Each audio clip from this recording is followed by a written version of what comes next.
Hi guys, it's Amy and I am back with another video. Today we are talking about what I read in the month of March, but I hope that you are doing well and I hope that you like this new angle and setup that I have.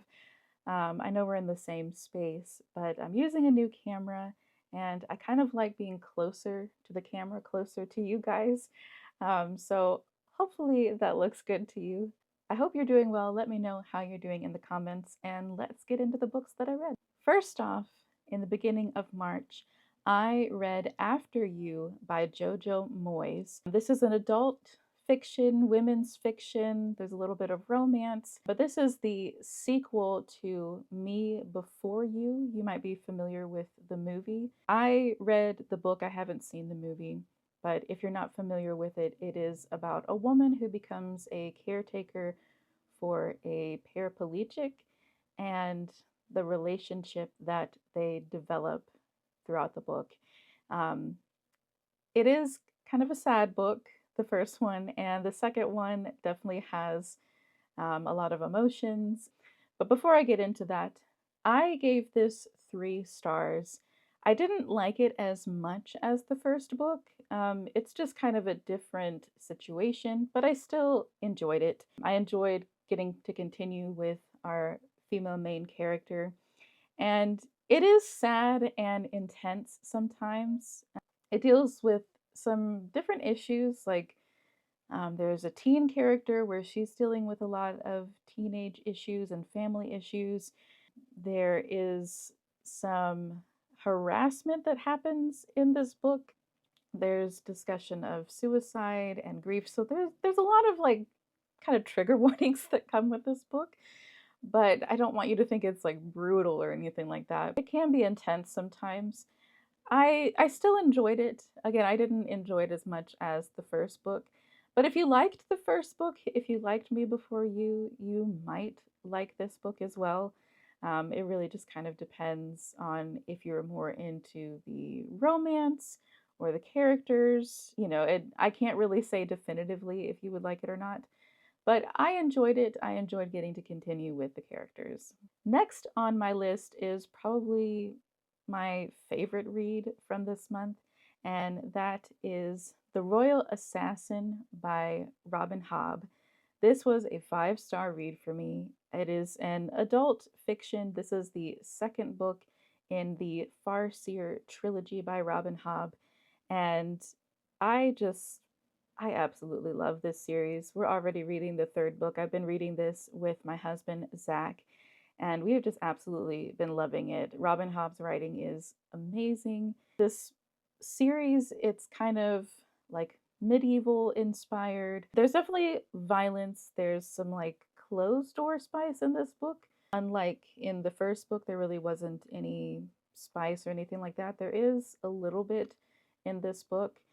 So just be aware of that. But this book just hits the ground running. It was it was just such a ride the whole time. And it was it was almost just like you were just getting punched. Like our main character Fitz was going through it in this book. But I loved it so much. Again, I said we're already reading the third book as I'm filming this, but I think this is probably going to be my favorite series of the year. I know that's kind of bold to say in the month of March, but I have just loved it so much. I enjoy middle grade books. I enjoy middle grade fantasy. I feel like middle grade could kind of span all ages. And this next book was a middle grade fantasy that I honestly think is geared a bit more towards the middle grade age group. And that is Amari and the Night Brothers by B.B. Alston. This is a Black author with a Black female main character. And even though I felt like it was a good book, I enjoyed it. I didn't necessarily love it, I think, because of the writing style being geared towards a younger audience. But with that said, I gave it 3 stars. I did enjoy the book, it was a fun time. This is kind of like a magical camp, magical competition sort of book. You're dealing with a lot of social issues, with socioeconomic, racial issues. You're dealing with some bullying and just different prejudice. And I feel like it deals with those topics in a really good way. I I really enjoyed the adventure. I enjoyed the female main character. There was one aspect of the book that I was a little apprehensive about, and that is meeting people online and meeting those people in person. I didn't love how it was dealt with. I don't feel like it was addressed in a very safe way. So if you read this with a younger person or you know a younger person that is going to read this, I think addressing that would be important. I know I'm not a parent, but I feel like as a parent or as like a former teacher, I think that I would want to address this topic and be like, okay, this is what happens in the book. This may not be how we want to deal with it in real life, but I'm just putting that out there as a disclaimer, a warning about content in the book. But again, I enjoyed this book overall. I think if you enjoy middle grade fantasy and if you want to diversify your reads, this would be a really good book to choose. I feel like this month I did pretty good at reading different genres.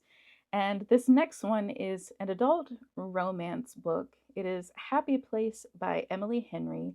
And I originally gave this 3 stars when I did a little review of it on my TikTok, but I think I'm going to give it 4 stars. I really enjoyed the book and it had a lot of elements that I like. And I was kind of on the fence about it. I was like, I don't know if it's 3, I don't know if it's 4, but I'm going to settle with 4 stars.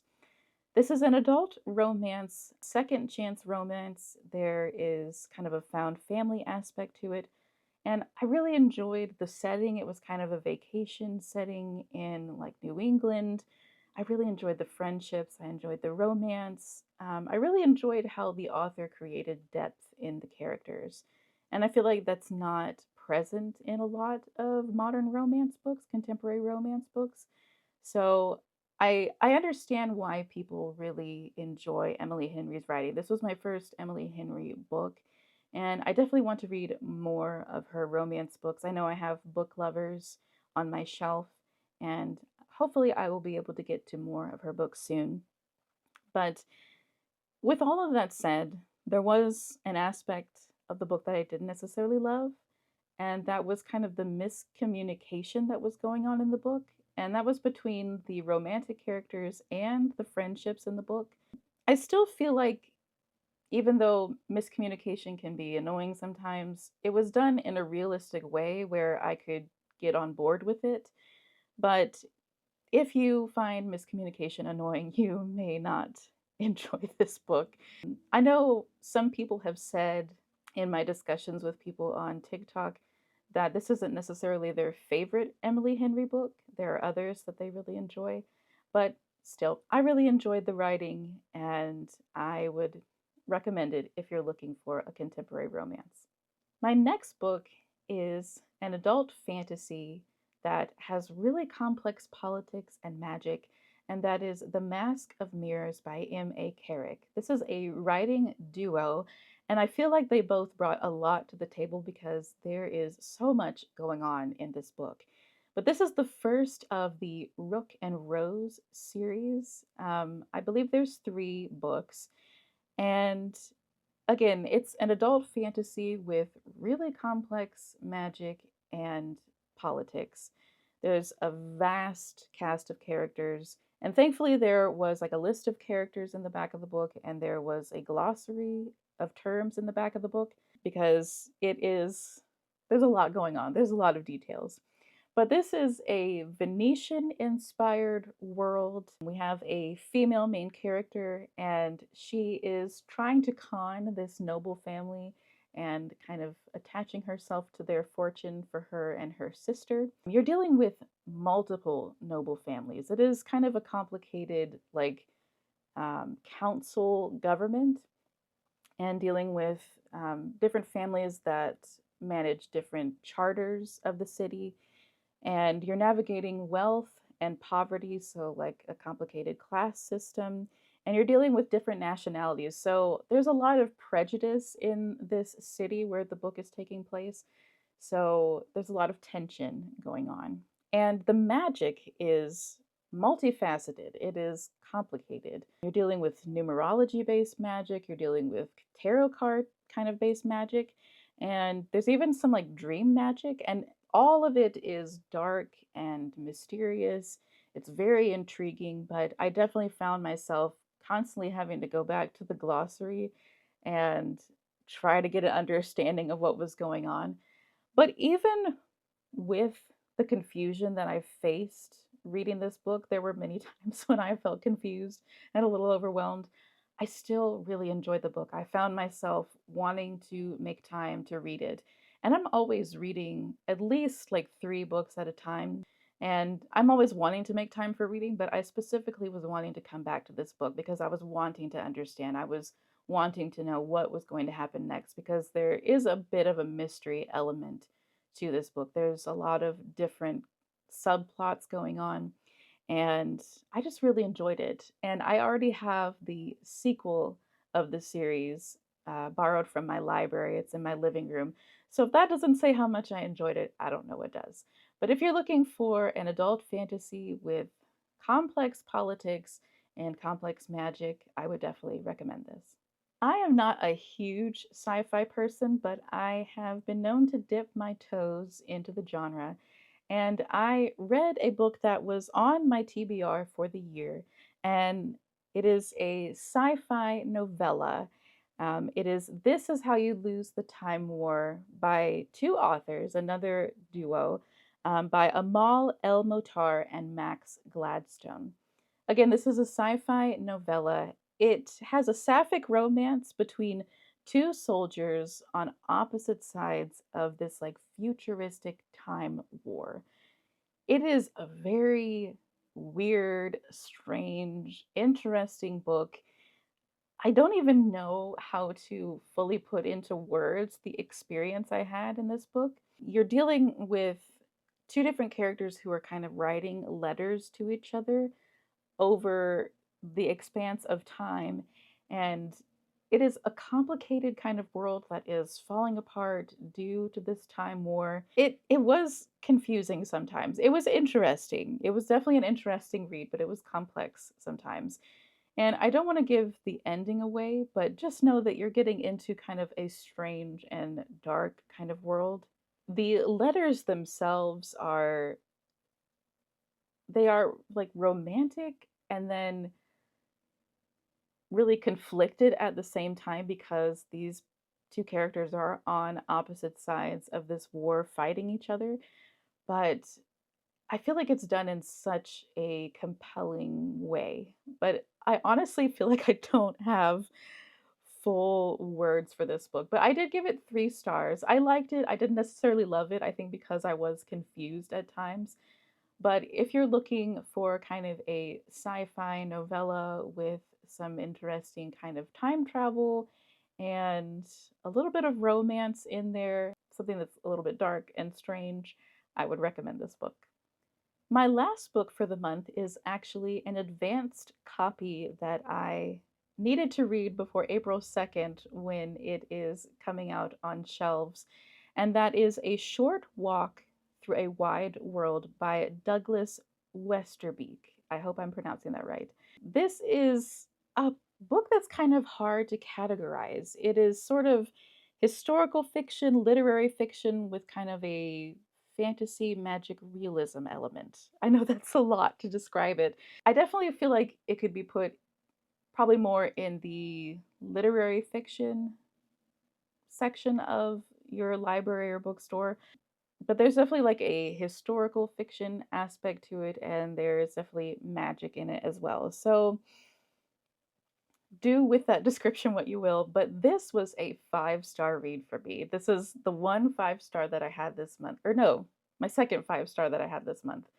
But I was really surprised by how much I loved this book. It is such an incredible journey that you're going on with this book. You are following a woman who has this strange disease, maybe a curse on her that forces her to travel the world. She has to stay on the move. Otherwise, her symptoms come on her and it could cause her to die. So she is literally having to constantly move throughout her life. And this starts when she is like a young girl. And I really don't want to give too much more away because I feel like this is something you should almost go into blind and just experience. I kind of went into it blind. I got this book on NetGalley. If you're not familiar with it, it's a website where you can apply to request to get books in advance to read them and review them. And I got this several months ago, sometime in 2023, and I honestly forgot about it. And then I was approved for it. And so I was like, I don't really even remember what this is about. I know there's kind of a fantasy element to it. And that was really all I had. So I was like, I'm just going to go with it. And I'm kind of glad that I went into it not remembering, just kind of going into it blind because I absolutely loved the experience. You're going on this journey with her as she is traveling the world multiple times over and just all the experiences that she has. It is sad at times. It is sad because she's not being able to stay in one place for very long. But if you are wanting something that is just has really a really compelling main character that kind of discusses just being a human and the human experience, has really interesting magic. It's based in the real world, but there are some magical, strange things that happen.